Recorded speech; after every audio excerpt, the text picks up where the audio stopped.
Oregon Senate just approved a bill that establishes job protections for school superintendents. Two local superintendents were recently fired by their school boards without cause.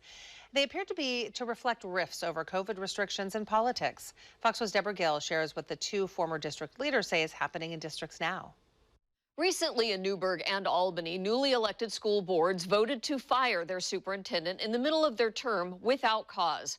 Senate Bill 1521 creates employment protections for Oregon school superintendents. The measure limits the instances in which a school board can terminate the district leader's employment without cause. Yesterday, the City Club of Portland talked about the state of education with the former superintendents of Greater Albany schools and Newburgh public schools. Both Melissa Goff and Dr. Joe Morlock were fired without cause by their boards recently. Goff believes COVID restrictions and efforts to steer resources and assistance to immigrant students and students of color spurred backlash. Morlock said wanting students to feel supported no matter their ethnicity or how they identify created division in the community.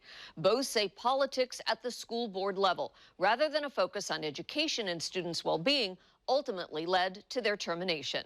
The influence of politics. And I would say that is a big change in what we have experienced as superintendents in the past. What is now happening, however, is you are seeing the two major political parties digging in around candidates for school board. That never happened before. We welcome every child that walks in the door, regardless of where on the political spectrum their parents are. That doesn't actually matter. You're here, we're going to care for you, we're going to do our best to support you in school.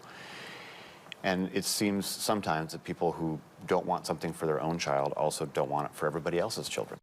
Under Senate Bill 1521, a school board cannot direct a superintendent to take actions that conflict with state or federal law. Some in the Newburgh community felt the district's ban on Black Lives Matter signs and pride flags violated law and are pursuing that. The bill now goes to the Oregon House for consideration. In studio, Deborah Gill, Fox 12 Oregon.